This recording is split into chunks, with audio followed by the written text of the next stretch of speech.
Right, so yeah, I'm right back, and I'm just gonna continue where I stopped. So still busy with the cultivating of a growth mindset and embracing challenges. Okay, so peak performance experts explicitly advise individuals to embrace challenges. Embrace a challenge. In the Navy SEALs and the SAS, they say embrace the suck, meaning that it's going to be difficult. Know already before the time it's going to be difficult, it's going to be hard. Don't think I want a challenge that is not so difficult. You must, and even Jim Rohn, he says, when you pray, don't pray for no problems, pray for your ability to overcome those problems, and so on. So, yes, embrace challenges as avenues for growth, because how else are you going to grow, right? How else are you going to become better? When you can overcome a challenge, if you overcome a challenge that you were not able to do before, it means you had to learn something. You had to learn skills, you had to learn knowledge, you had to see things differently. You have changed, you've become a different person, you've become a better person, you've become a more capable and competent person, right? So, even avenues for growth, thereby shifting their mindset from a fear of failure. These are words we always hear: fear of failure, right? So, that's just it. People have a fear of failure. But why do they have a fear? My understanding of why people have a fear is not necessarily that they fear it for themselves, but it is mostly because somebody, other people, the opinion of other people is going to have a psychological, emotional effect or impact on you, whereby you're going to feel terrible because, unfortunately, a lot of people, they just have this ability, or they just have this idea, or they just do it automatically, or whatever you want to call it, you know but they have to take responsibility for it. And the question is, what kind of person are you?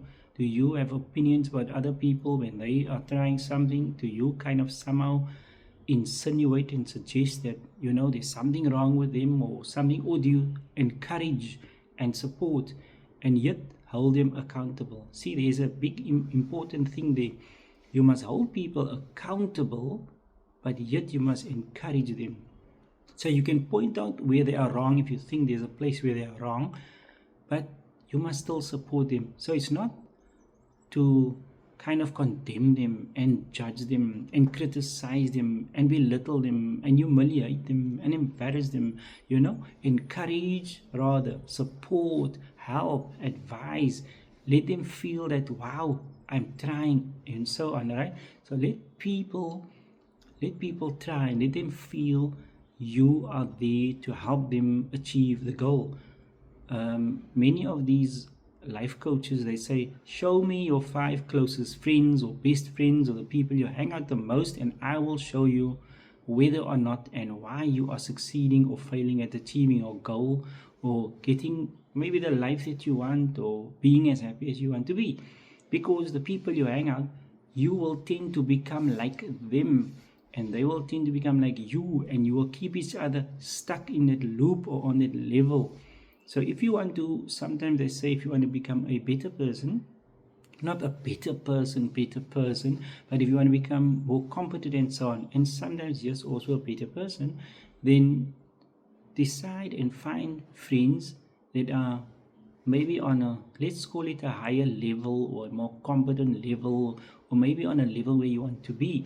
And immediately when I say that, I get the idea, the thought that tells me, sometimes when we think of people that are on a higher level, we sometimes think also of them as maybe conceited, or they are arrogant, or they think they are so amazing, or whatever the case may be. So we must overcome that within ourselves, if that is what we think of them.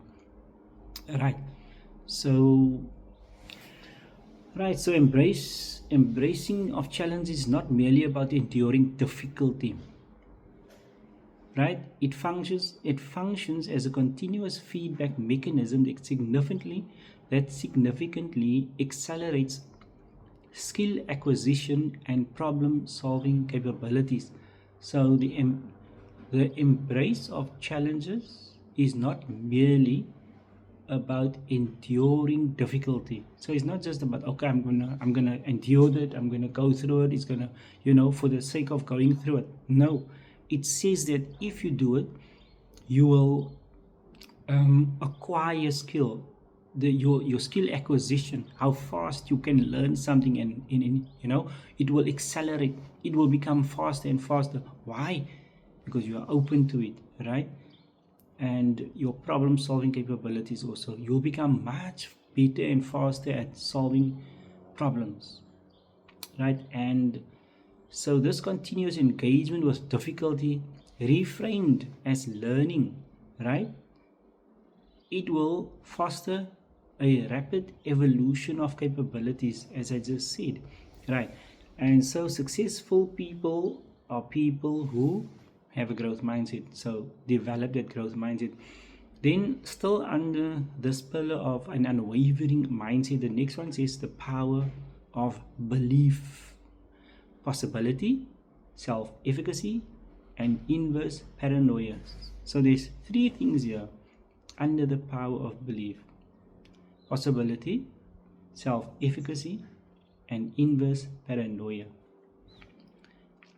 A deep-seated conviction in the possibility, here's the word possibility, a deep-seated conviction in the possibility of achieving one's goals and in one's own capabilities is a hallmark of high achievers. So you must have a deep-seated conviction, your conviction in yourself, right?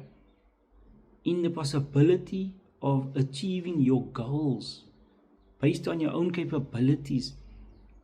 If you are a high achiever, then your conviction will be very, very strong and deep running.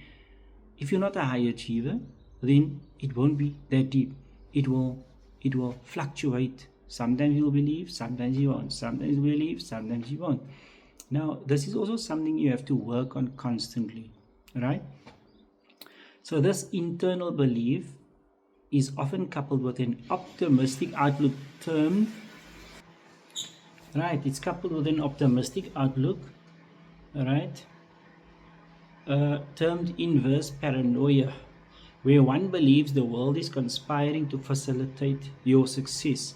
Normally, your paranoia, when you are becoming paranoid, then it means you think the whole world, there's a conspiracy, a conspiracy, and everybody's out to get you. But inverse means the opposite. It means you now actually believe somehow that everybody is so nice, right? Everybody wants to help you. You're thinking when people are talking together and laughing, you're thinking, wow, somehow you think of that as they want to support you, they want to help you. It's not a matter of them now having some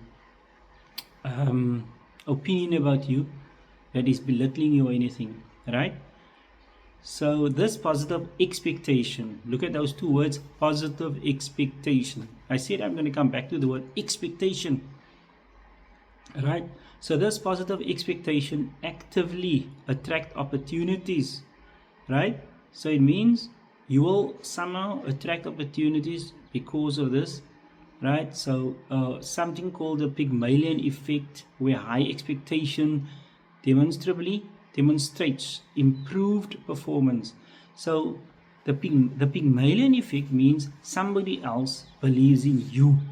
They see that you are the kind of person who can do it. You can't see it in yourself. You think, no, I'm only a 60%, or no, I can only run that fast. But then they believe you can run faster. They see something in you. They believe something about you, but you don't yet. So that's the Pygmalion effect, when somebody else believes in you. So it is important that somebody else believes in you. And what can you do for other people? You can believe in them. Thank you very much. That was great. Hope to see you soon. Like and subscribe. Thank you.